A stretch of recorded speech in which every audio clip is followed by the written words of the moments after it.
Hi friends, welcome back to my channel. So ఎవరు eliminate అవ్వచ్చు అనేది క్లియర్గా ఎక్స్ప్లెయిన్ చేసుకుందాము. ఫస్ట్ అయితే మనకు ఓటింగ్ విషయానికి వస్తే మనకు విష్ణుప్రియ. సో విష్ణుప్రియ కొంచెము గేమ్ అంతా అంటే ప్రేరణ విషయంలో కానీ కొంచెము సీత విష్ణు ఇద్దరు కలిసి ప్రేరణ ఆపడం కానీ యష్మి విషయంలో కానీ గేమ్లో కొంచెము నెగిటివిటీ మూటగట్టుకుని ఆమెకు ప్రీ ఎగ్జిస్టింగ్ ఫాలోయింగ్ వల్ల ఆమెకైతే ఓటింగ్ పడుతూనే ఉంది విష్ణుప్రియకి. తర్వాత నాగమణికంట కూడా ఓటింగ్ అయితే మంచి బిగ్ బాస్కి వచ్చినాక చాలా పుంజుకున్నాడు. అతనికి కూడా కొంచెం తక్కువైనా కూడా ఓటింగ్ అయితే బాగానే పడుతుంది. వీళ్ళిద్దరైతే ఎలిమినేట్ అయ్యే అవకాశమే లేదు. నెక్స్ట్ వచ్చేసి ప్రేరణ యష్మి. వీళ్ళిద్దరికి కూడా యష్మికి అయితే కొంచెం ఓటింగ్ అయితే పెరిగింది.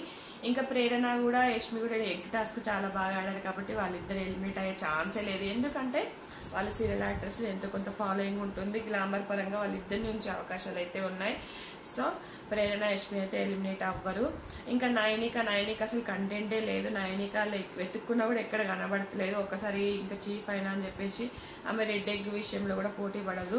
సో ఆమెదైతే కంటెంటే లేదు. ఒక గేమ్ ఆడుతుంది, అది కూడా తుస్సా, అది కూడా అంత గుర్తుపెట్టుకోదగింది కాదు. సో నైనిక మోస్ట్లీ ఎలిమినేట్ అయ్యే అవకాశం ఉంది. ఇంకా అబ్బాయి కంటెంట్ ఇచ్చినా కొంచెం బిగ్ బాస్ మీద జోకులు వేసినా కూడా అబ్బాయి లేదా నైనిక ఇద్దరితో పోల్చుకుంటే నైనిక చాలా తక్కువ ఉంది. అబ్బాయి కూడా మరి రెడ్ కార్డు ఇస్తారా, తెల్లో కార్డు ఇస్తారా, లేకపోతే వార్నింగ్ ఇచ్చి వదులుతారా? వీళ్ళిద్దరిలోనే ఎలిమినేషన్ అవకాశం ఎక్కువగా ఉంది.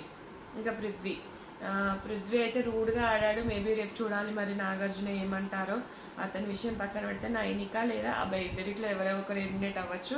పృథ్వీకి అతని ఆట పరంగా రెడ్ కార్డు ఇస్తారా, ఎల్లో కార్డు ఇస్తారా అనేది రేపు మనకు నాగార్జున గారు ఏదో ఒకటి అయితే చెప్పేస్తారో అది చూడాలి. సో మోస్ట్లీ నాకు తెలిసినంత వరకు నైనికనే ఎలిమినేట్ అవ్వచ్చు. ఇది ఫ్రెండ్స్ ఎలిమినేషన్ అప్డేట్ అయితే ఇంకా షార్ట్ అండ్ స్వీట్గా చేశాను. నచ్చితే కనుక లైక్ చేయండి, షేర్ చేయండి friends. Thank you for watching.